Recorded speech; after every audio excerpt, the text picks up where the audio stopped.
ಪ್ರೀತಿಸಿದ ಯಾವ ವ್ಯಕ್ತಿಯನ್ನು ನಿಮಗೆ ಮರೆಯೋಕ್ಕೆ ಆಗ್ತಿಲ್ಲ. ಅವರು ಹುಡುಗಿ ಅಥವಾ ಹುಡುಗನ ಯಾರೇ ಆಗಿರಲಿ, ಅವರು ನಿಮ್ಮನ್ನು ಬಿಟ್ಟು ಹೋದರೆ ಯಾವ ಕೊರತೆ ಇತ್ತು ನಿಮ್ಮಲ್ಲಿ ಅಥವಾ ಯಾವ ತಪ್ಪಿತ್ತು ಅದನ್ನು ಸರಿ ಮಾಡಿಕೊಳ್ಳಿ ಸ್ನೇಹಿತರೆ. ಯಾಕಂದರೆ ಭವಿಷ್ಯದಲ್ಲಿ ಇದು ನಿಮಗೆ ತುಂಬ ಒಳ್ಳೆಯದು. ಇಂದು ನಿಮ್ಮ ಮನಸ್ಸಲ್ಲಿ ನೀವು ಪ್ರೀತಿಸಿದಂಥ ವ್ಯಕ್ತಿ ನಿಮಗೆ ಮೋಸ ಮಾಡಿ ಬಿಟ್ಟು ಹೋದ್ರು ಅಂತ ಇದ್ದರೆ ಅವರನ್ನು ನೀವು ಮರೆಯೋದು ಅನಿವಾರ್ಯ. ಆಗಲ್ಲ ಅಂತ ನೀವು ಅಂದ್ಕೊಂಡಿದ್ದೀರಾ. ನಿಮ್ಮ ಜೀವನದಲ್ಲಿ ನಿಮ್ಮ ಬಿಟ್ಟು ಹೋದವರು ಖುಷಿಯಲ್ಲಿದ್ದಾರೆ, ನೀವಿಲ್ಲ ಅಂತ ಹೇಳಿದರೆ ಅದರ ಅರ್ಥ ವ್ಯರ್ಥವಾಗಿ ನೀವು ಚಿಂತಿಸ್ತಾ ಇದ್ದೀರಾ ಅಂತ. ಸ್ನೇಹಿತರೆ, ನೀವು ಪ್ರೀತಿಸಿದಂಥ ವ್ಯಕ್ತಿ ಸಂಪೂರ್ಣವಾಗಿ ಮರಿಬೇಕಂದ್ರೆ ನೀವು ಅವರನ್ನು ಕ್ಷಮಿಸಲೇಬೇಕು. ನಂತರ ಏನಾದರೂ ಹೊಸದನ್ನು ಸ್ವೀಕರಿಸೋದಕ್ಕೆ ಸಾಧ್ಯ.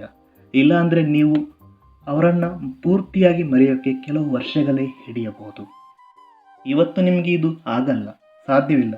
ಮರೆಯೋಕ್ಕೆ ಪ್ರೀತಿಸಿದ ವ್ಯಕ್ತಿಯನ್ನು ಆಗಲ್ಲ ಅಂತ ಅನಿಸಿದ್ರು 3-4 ವರ್ಷ ಕಳೆದ ನಂತರ ನೀವೇ ಮರೆತು ಬಿಡ್ತೀರಾ ಅವರನ್ನು. ಆಗ ನಿಮಗೆ ಅನಿಸುತ್ತೆ, ಇಷ್ಟು ವರ್ಷ ಏನಾಗಿತ್ತು ನನಗೆ, ಇಂಥವರಿಗೋಸ್ಕರ, ಅದು ನನ್ನ ಪ್ರೀತಿಸಿದ ವ್ಯಕ್ತಿಗೋಸ್ಕರ ನನ್ನ ಸಮಯ, ಕೆಲಸ, ಹಣ ಹಾಳು ಮಾಡಿಕೊಂಡೆ ಅಂತ. ಸ್ನೇಹಿತರೆ, ನಿಮ್ಮಲ್ಲಿ ನಿಜವಾದ ಪ್ರೀತಿ ಇದ್ದರೆ, ಮನದೊಳಗೆ ದ್ವೇಷ, ಅಸೂಯೆಗೆ ನೀವು ಜಾಗ ಕೊಟ್ಟಿಲ್ಲ ಅಂದರೆ ನಿಮ್ಮ ಥರನೇ ಇರುವ ಹುಡುಗ ಅಥವಾ ಹುಡುಗಿ ನಿಮಗೆ ಆಕರ್ಷಣೆಯಾಗ್ಬೋದು. ಮತ್ತೆ ನೀವು ಹೊಸ ಜೀವನ ಮಾಡ್ಬೋದು. ಆದರೆ ನಿಮ್ಮ ಪ್ರೀತಿಸದ ವ್ಯಕ್ತಿ ಬಿಟ್ಟು ಹೋದ ನಂತರ ಯಾರೂ ಬೇಡ ಅಂತ ನೀವು ಅಂದ್ಕೊಂಡ್ರೆ ನಿಮಗೆ ನಷ್ಟ. ಭಗವಂತ ನಮ್ಮನ್ನು ಸೃಷ್ಟಿ ಮಾಡಿದ್ದಾರೆ ಅಂದರೆ ಅದು ಪ್ರೀತಿ ಹೆಸರಲ್ಲಿ ಜೀವನ ಕಳ್ಕೊಳ್ಬೇಕು ಅಂತಲ್ಲ.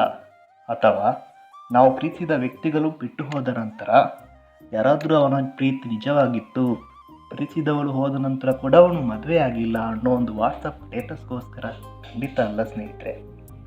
ಒಬ್ಬ ಸ್ನೇಹಿತ ದೂರವಾದರೂ ಮನೆಯತ್ತ ಹಿಂದಿರುಗುವಾಗ ಕುಟುಂಬವಿರುತ್ತದೆ. ಒಬ್ಬ ಪ್ರೀತಿಸಿದವನು ದೂರವಾದರೂ ಜೀವನದಲ್ಲಿ ಹೊಸ ಜನ, ಹೊಸ ಅವಕಾಶಗಳು ನಮ್ಮನ್ನು ಸ್ವಾಗತಿಸಲು ಸಿದ್ಧವಾಗುತ್ತದೆ.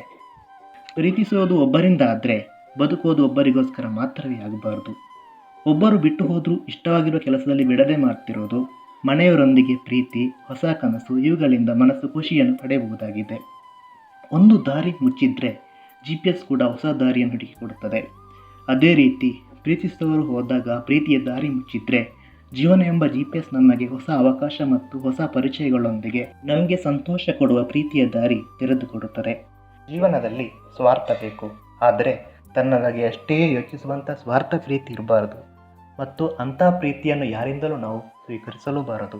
ಯಾಕಂದರೆ ಸ್ವಾರ್ಥ ಪ್ರೀತಿ ಸರ್ವನಾಶ ಮಾಡುತ್ತದೆ.